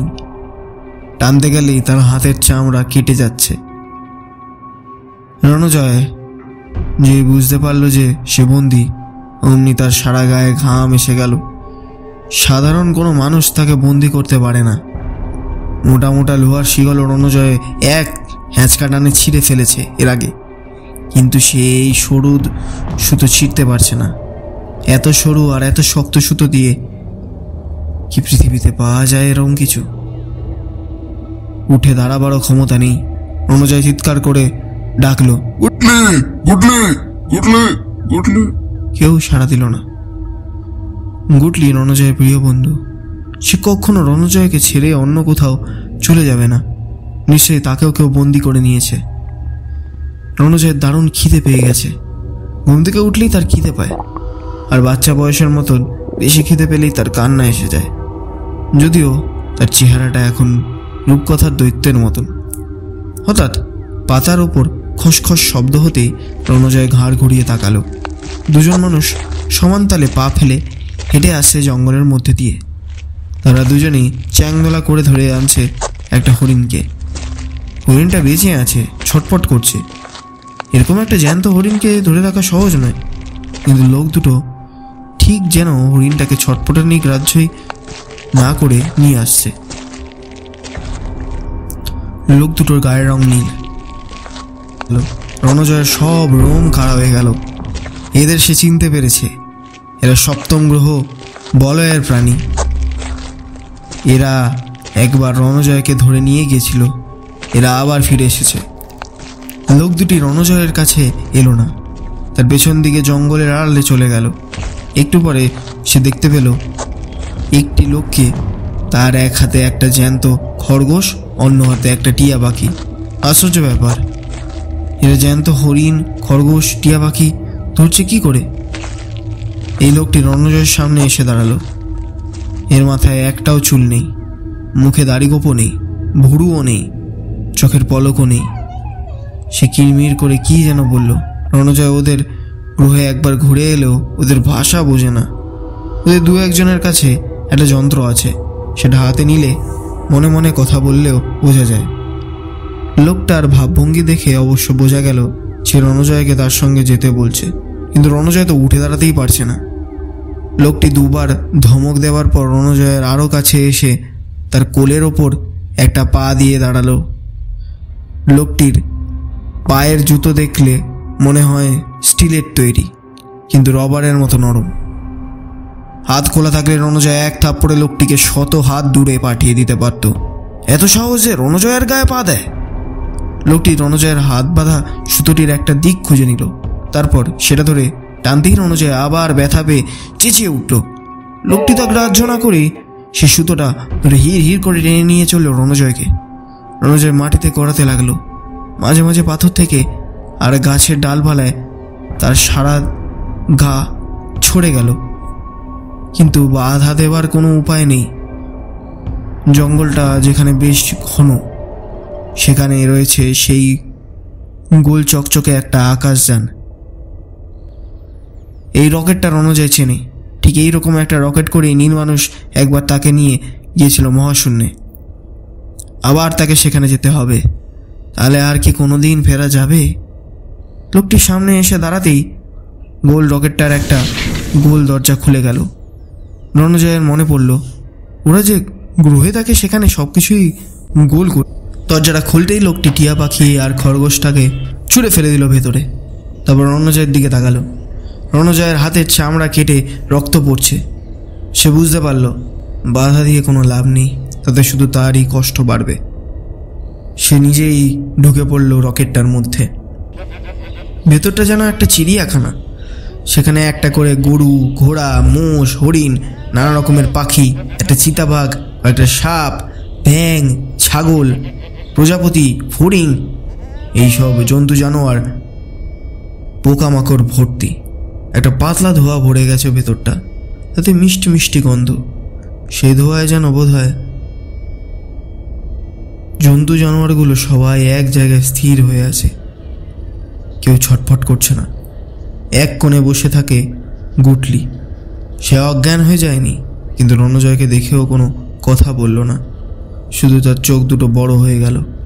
যে লোকটি রণজয়কে টেনে এনেছিল সে এবার রণজয়ের হাত ও পায়ের সুতোর বাঁধন খুলে দিল, তারপর ধমক দিয়ে কি যেন বলল। রাগে রণজয় পিত্তি জ্বলে গেল। এই লোকগুলি পৃথিবী থেকে নানা রকম জন্তু জানোয়ারের স্যাম্পেল নিয়ে যেতে এসেছে নিজেদের গ্রহে, তা বলে তারা মানুষেরও ধরে নিয়ে যাবে? পৃথিবীর মানুষকেও এরা জন্তু মনে করে।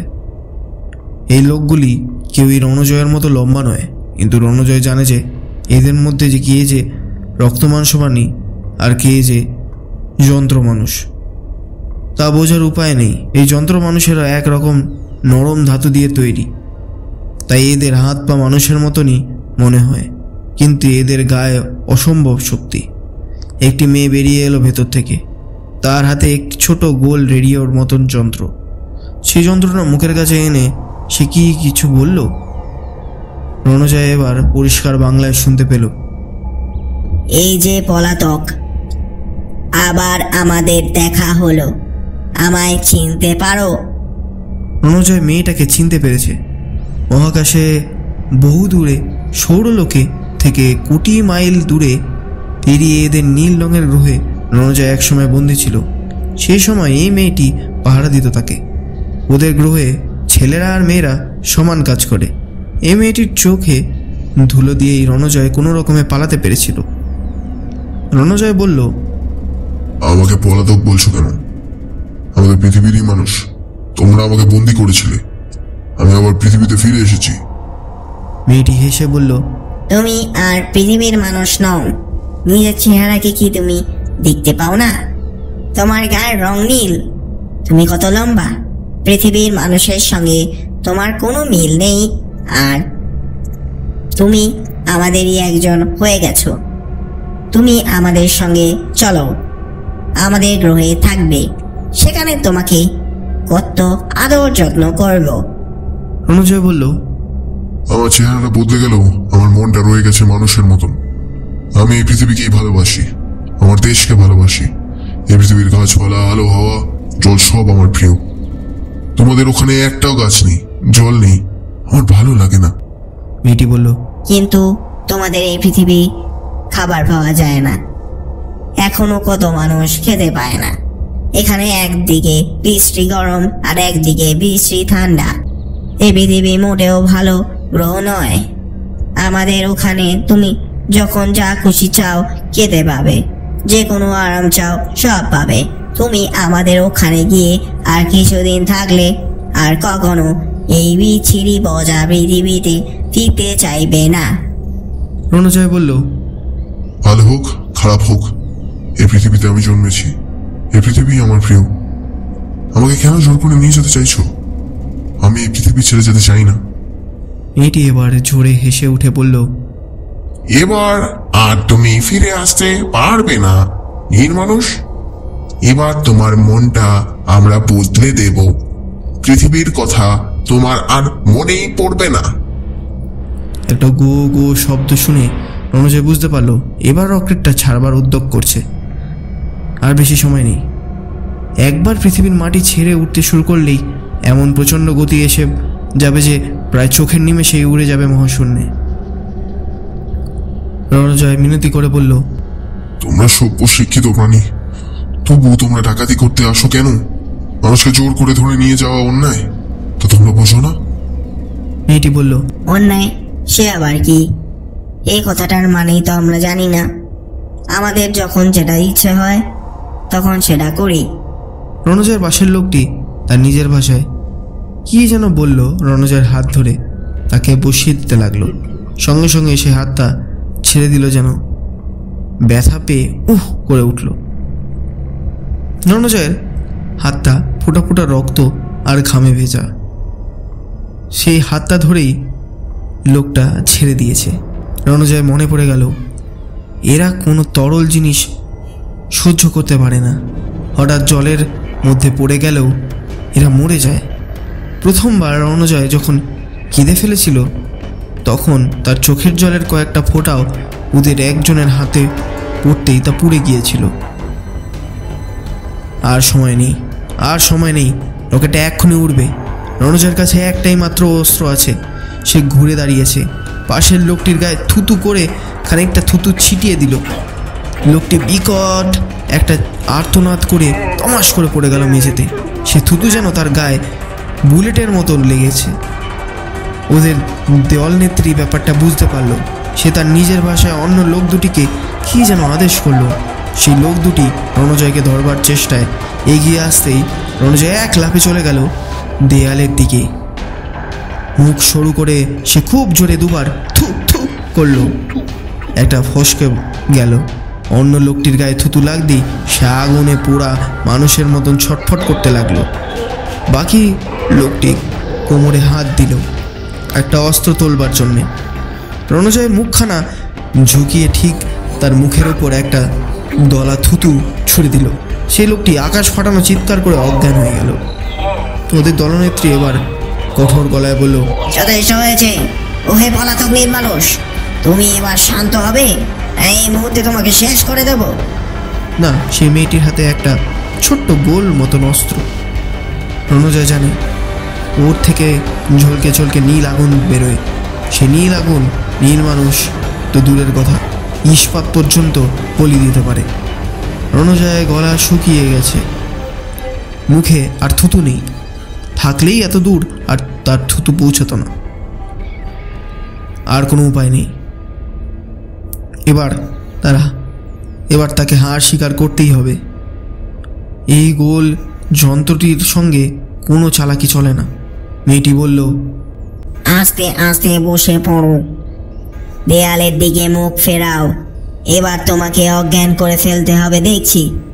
তোমাকে ভালো কথা বললেও। মেয়েটির কথা শেষ হলো না। সে আ করে চিৎকার করে উঠল। রণজয় দেখল গুটলি তখন কোত্থেকে চুপি চুপি মেয়েটির পেছনের দিকে চলে গেছে। এবার সে লাফিয়ে পেছনে মেয়েটির মুখখানা ধরে দুটো কানের মধ্যে থুতু ছিটিয়ে দিল। মেয়েটি মেঝেতে পড়ে গেল। যেতেই রণজয় এক লাফে রকেটের দরজা খুলে ফেলল। রকেটটি সবেমাত্র মাটি ছাড়তে শুরু করেছে। রণজয় চিৎকার করে বলল, গুটলি লাফিয়ে পড়। তারপর নিজেও সে ঝাঁপ দিল। রণজয় আর গুটলি দুজনেই পড়লো একটা বড় গাছের ওপর। তারপর গড়াতে গড়াতে ডালপালায় মধ্যে দিয়ে খসে পড়ল মাটিতে। খুব বেশি তাদের লাগেনি। গুটলি বলল, ওস্তাদ ওরা কি আবার ফিরে আসবে? রণজয় বলল, ওই রকেট একবার শূন্যে উঠলে ফিরে আসতে সময় লাগে, তার আগেই আমরা পালাবো। দাঁড়া, একটু জিরিয়ে নি, এখনো বুক ধরফর করছে রে। এরকম ভাবে যে বাঁচতে পারবো কল্পনাও করিনি। গুটলি থুতু করে নিজের হাতে দুবার থুতু ছিটিয়ে বলল, ওস্তাদ সত্যি থুতুর এত শক্তি কোনোদিন তা বুঝিনি। রণজয় বলল, থুতু এমনি খরচ করিস না, ভবিষ্যতে আবার কাজে লাগতে পারে। জঙ্গলের রাস্তা দিয়ে একটা গাড়ি যাচ্ছে। একটা পাথরের আলে দাঁড়িয়ে সেই গাড়িটার দিকে তাকিয়ে গুটলি বলল, ইস কতদিন আইসক্রিম খাইনি। রণজয় পা ছড়িয়ে বসে আছে একটা গাছতলায়। সে জিজ্ঞেস করলো, হঠাৎ তোর আইসক্রিমের কথা মনে পড়লো যে? গুটলি বলল, কি জানি হঠাৎ আইসক্রিমের কথা ভেবে মনটা হু হু করে উঠল। রণজয় বলল, এই জঙ্গলে তুই আইসক্রিম পাবি কোথায়? গুটলি বলল, আমরা কাছাকাছি যে গ্রামগুলোতে রাত্রিবেলা চুপি চুপি যাই, সেখানেও কেউ আইসক্রিম বানায় না। রণজয় বলল, আইসক্রিম পাওয়া যায় শহরে। দূর, আমি আর কিছুতেই কোনো শহরে যাব না। গুটলি অবশ্য শহরে যেতে চায় না। শহরের ওপর ঘেন্না ধরে গেছে ওদের দুজনেরই। রণজয় 8 ফিট লম্বা, সাধারণ মানুষের প্রায় 1.5 গুণ, আর গায়ের রংটা নীল। তাকে দেখলেই ছোট ছোট ছেলেমেয়েরা দৈত্য ভেবে ভয় পায়, আর বড়রা তাকে মারতে আসে। চেহারাটা বদলে গেল, সে যে অন্যদের মতনই একজন মানুষ তা কেউ বোঝে না। আর গুটলি দারুণ বেটে, রণজয়ের কোমরের চেয়েও নিচে থাকে। তাকে দেখলে সবাই হাসে আর মাথায় চাটি মারে। অথচ অন্য মানুষদেরও মতো গুটলিরও দুঃখ আছে, ভালোবাসা আছে। চেহারা দিয়ে যে মানুষ বিচার করা যায় না তা বেশিরভাগ মানুষই আজও বোঝে না। রণজয় জিজ্ঞেস করলো, এই গাড়ি যাচ্ছে রে? গুটলি বলল, এটা বাস, তো কত মানুষ বসে আছে। বাসটা থামিয়ে ওদের একটু ভয় দেখাবে? বাসটা থামানো রণজয়ের পক্ষে খুবই সহজ। রাস্তার মাঝখানে গিয়ে দাঁড়ালেই হলো। কোনো গাড়ি তার এত বড় শরীরটাকে ধাক্কা মেরে সরাতে পারবে না। তাছাড়া গাড়ির ড্রাইভাররা হঠাৎ তাকে দেখেই আটকে ওঠে। যারা ভূত প্রেতে একদম বিশ্বাস করে না, তারাও ভাবে এটা একটা সত্যিকারের ভূত। রণজয় বলল, ওদের ভয় দেখিয়ে কি হবে? গুটলি বলল, তবু খানিকটা সময় কাটবে, খানিকটা হাসা যাবে, কিছুই যে করার নেই। রণজয় বলল, ও খেলাটা আর ভালো লাগে না। তুই আইসক্রিম খেতে চাইলি, তার একটা ব্যবস্থা করা যাক। একটা কাজ করলে হয়, একটা দুধ আর বরফ খেয়ে নিলেই তো পেটের মধ্যে গিয়ে আইসক্রিম হয়ে যাবে। গুটলি খানিকটা নাকি কান্নার সুরে বলল, না আমি ওরকম চাই না, আসলে আইসক্রিম খাবো। রণজয় বলল, তাহলে তো আইসক্রিম বানাতে হয়। দাঁড়া, অন্ধকার হোক। রাত্রি গভীর হলে রণজয় গুটলিকে কাঁধে নিয়ে জঙ্গলে পেরিয়ে চুপি চুপি একটা গ্রামে ঢুকলো। সবাই এখন ঘুমিয়ে আছে, শুধু 2-4টে কুকুর ঘেউ ঘেউ করতে লাগলো রণজয়কে দেখে। রণজয় একবার ঘুরে দাঁড়াতেই কুকুরগুলো ভয়ে ল্যাজ তুলে পালালো। এ গ্রামের একটা মিষ্টির দোকানে ওরা আগে থেকেই চেনে। মাঝে মাঝে ওরা ওরকম রাত্রিরে এসে এই দোকান থেকে চুরি করে মিষ্টি খেয়ে যায়। ঠিক চুরি নয়, তার বদলে ওরা জঙ্গল থেকে অনেক আম, কাঁঠাল, নানা রকম ফল রেখে যায় ওখানে। আজ এনেছে 2 ছড়া কলা। প্রথমে ওরা দুজনে টপাটপ করে কিছু রসগোল্লা আর সন্দেশ খেয়ে নিল। জঙ্গলে শুধু পাখির মাংস আর খরগোশের মাংস আর ফলমূল খেতে খেতে ওদের একঘেয়ে লাগে। একটা ডাকাতকে ওরা রাঁধুনি হিসাবে রেখেছিল, সেও পালিয়েছে। মিষ্টি খেয়ে পেট ভরার পর রণজয় বলল, ওই দেখ, একটা কড়াই ভর্তি দুধ জাল দেওয়া রয়েছে। গুটলি বলল, না আমি দুধ খাবো না। রণজয় বলল, তোকে দুধ খেতে হবে না। কি করে এর খানিকটা দুধ সঙ্গে নিয়ে যাওয়া যায় দেখতো, কিছু পাত্র আছে? গুটলি বলল, একটা ডিচকি করে নিয়ে যাই, দেখছি ঢাকনাও আছে একটা। রণজয় ডেচকির থেকে দুধ ভালো করে নিয়ে মুখটা বেঁধে দিল, ছলকে যেন না পড়ে। রণজয় নিজেও একটা ঠোঙা চিনি আর দেশলাই খুঁজে নিল। তারপরে বলল, গুটলি, আমি আইসক্রিম বানাবো। গুটলি জিজ্ঞেস করলো, বরফ কোথায় পাবে? রণজয় বলল, পৃথিবীতে কি আর বরফের অভাব? কত পাহাড়! যে জঙ্গলে ওরা থাকে তার পেছনে পাহাড় আছে বটে, কিন্তু সেখানে বরফ নেই। বরফের টুপি পরা পাহাড় অনেক দূরে। গুটলিকে কাঁধে নিয়ে রণজয় একটার পর একটা পাহাড় পেরিয়ে যেতে লাগলো। ওদের তো আর কোনো কাজ নেই, এখন আইসক্রিম বানাবার ঝোঁকটাই পেয়ে বসেছে। বরফের পাহাড়ে পৌঁছালো পরদিন সন্ধেবেলা। কোথাও কোনো জনমানুষ্যই নেই। জঙ্গলের ফাঁকে ফাঁকে জমে আছে বরফ। শীতকাল, তাই পাহাড়ের চূড়ায় ওঠার দরকার নেই, অনেক নিচেই বরফ পাওয়া গেছে। গুটলিকে কাঁধ থেকে নামিয়ে রণজয় খানিকক্ষণ বিশ্রাম নিল। গুটলি বলল, দোকানটা থেকে আমি একতাল ছানাও নিয়ে এসেছি, এ নাও দাদা, ছানা খেয়ে গায়ে একটু জোর কেন? রণজয় বলল, তুই খা, ছানা খেতে আমার বিচ্ছিরি লাগে। আমি আইসক্রিম বানিয়ে তবে খাবো।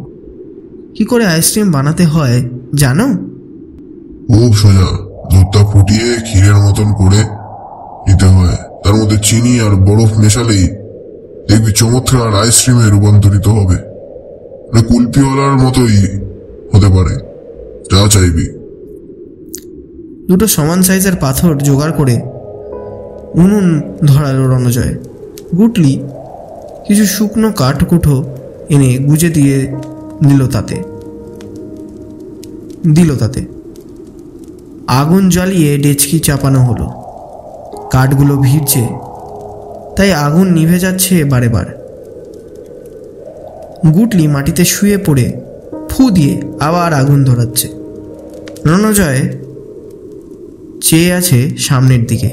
হঠাৎ সে একটা অদ্ভুত দৃশ্য দেখল। কাছেই খোলা জায়গায় জমে আছে ছাপ ছাপ বরফ। একটু একটু জ্যোৎস্না পড়েছে তার উপর। চাই চাই বরফ যেন আপনা আপনি শূন্যে উঠে যাচ্ছে। কি আবার কি ব্যাপার? রণজয় ভালো করে লক্ষ্য করল। এবার দেখতে পেল একটা মস্ত বড় লোহার হাত যেন মুঠো মুঠো করে সে বরফ তুলে নিচ্ছে। অন্য যে কেউ এই দৃশ্য দেখলে ভয় পেত, কিন্তু রণজয় ভয় ডর নেই। সে বলল, বুঝলি, তুই উত্তালে জল দে, আমি একটু আসছি। রণজয় আস্তে আস্তে এগিয়ে গেল সামনের দিকে। তার চোখের ভুল নেই, সত্যি একটা প্রকাণ্ড লোহার হাত বরফ তুলে নিয়ে যাচ্ছে পেছন দিকে। রণজয় বুঝতে পারল এটা একটা রোবটের হাত। হাতটা যদি এত বড় হয় তাহলে রোবটটা কত বড়? রণজয় আরও খানিকটা এগিয়ে গেল। রোবটটা দেখতে পেল না।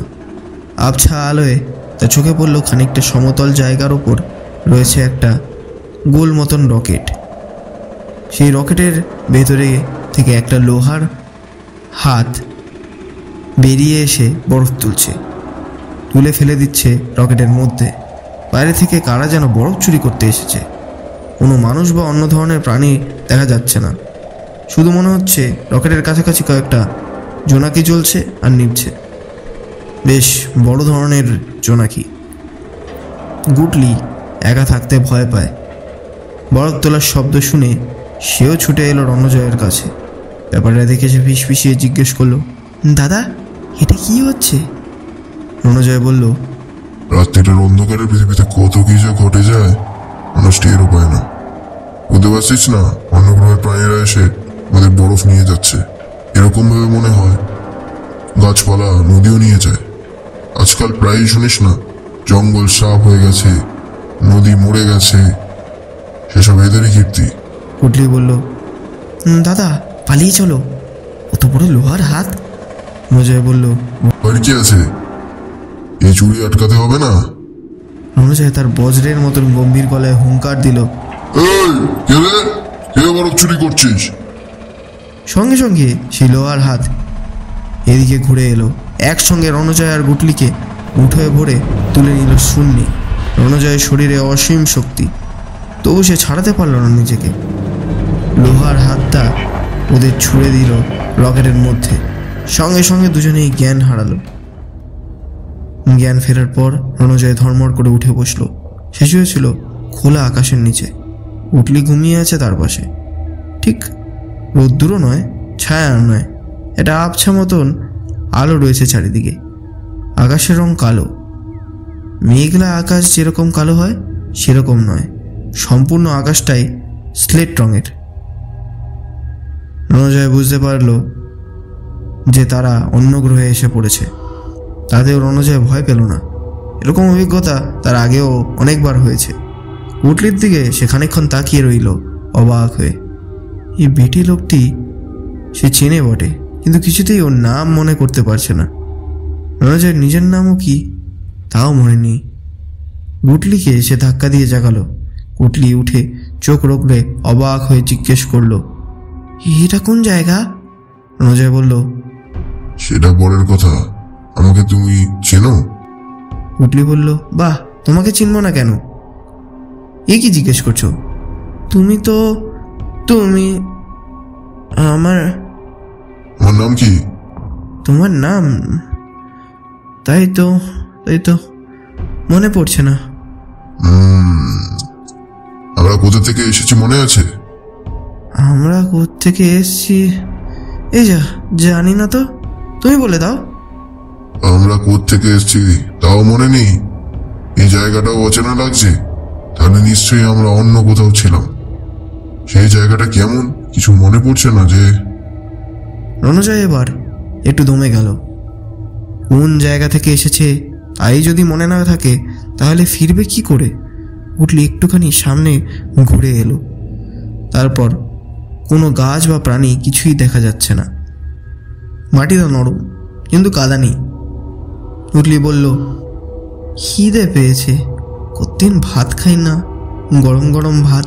রণজয় বলল, ইস, আইসক্রিম খাওয়া হলো না। সঙ্গে সঙ্গে ম্যাজিকের মতো একটা কাণ্ড ঘটল। কোত্থেকে দুটো থালা ফুটে উঠলো ওদের হাতের সামনে। তার একটাতে ধোয়া ওটা গরম ভাত, আর একটাতে আইসক্রিম। ওদের একেবারে চক্ষু ছানা বড়া। রণজয় বলল, আমাদের নাম মনে নেই, কোত্থেকে একসঙ্গে এসেছি তাও মনে নেই, কিন্তু ভাত আর আইসক্রিমের কথা মনে থাকলো কি করে? কুটলি বলল, কি জানি, ভাতের সঙ্গে আর কি খায় মনে নেই। এগুলো কে দিয়ে গেল? তা কি করে জানবো?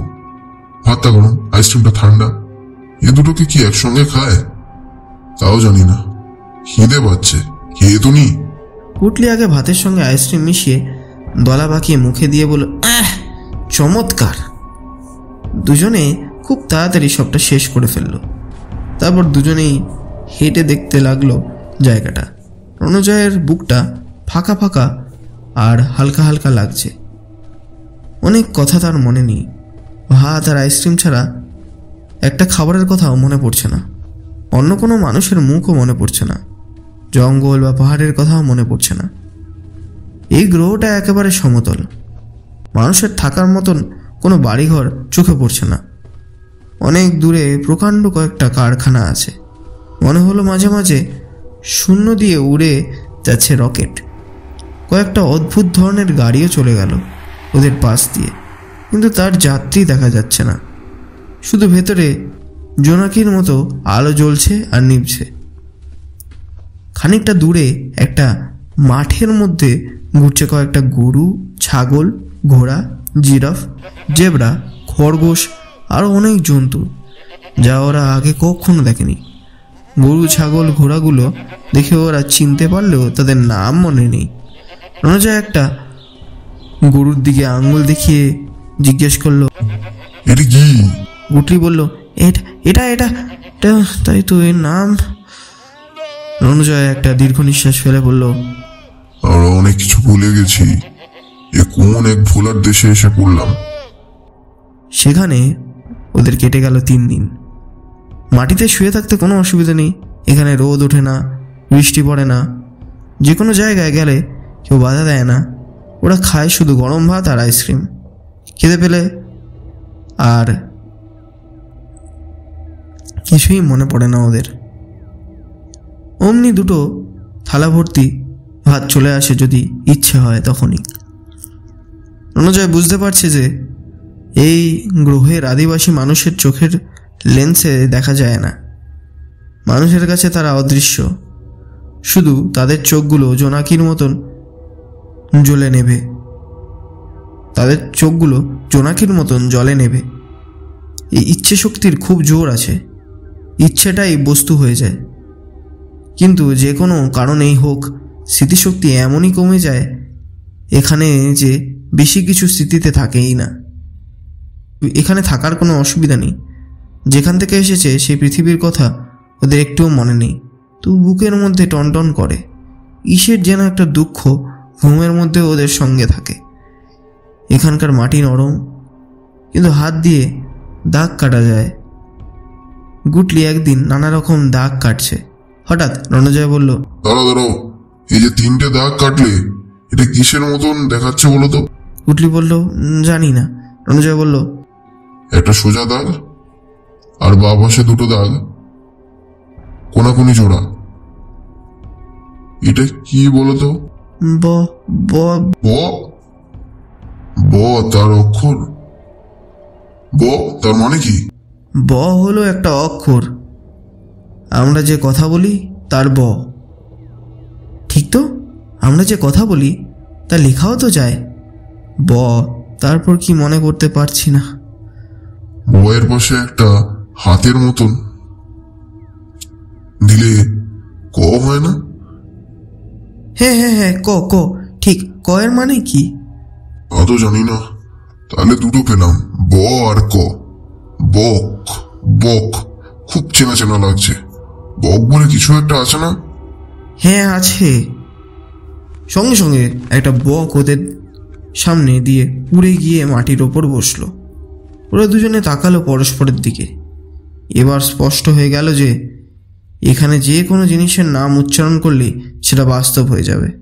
সেদিন আর কিছু মনে পড়ল না। পরদিন সকাল থেকে প্রবল উদ্যমে মাটিতে দাগ কাটতে লাগলো রণজয়। বারবার লিখছে ব আর ক, ব বক, আর প্রত্যেকবার ম্যাজিকের মতো বক উড়ে যেতে লাগলো সেখান দিয়ে। অনেক আঁকিবুকি কাটার পর আবার একটা অক্ষর চিনতে পারল রণজয়, ন। গুটলিও বলল, ন।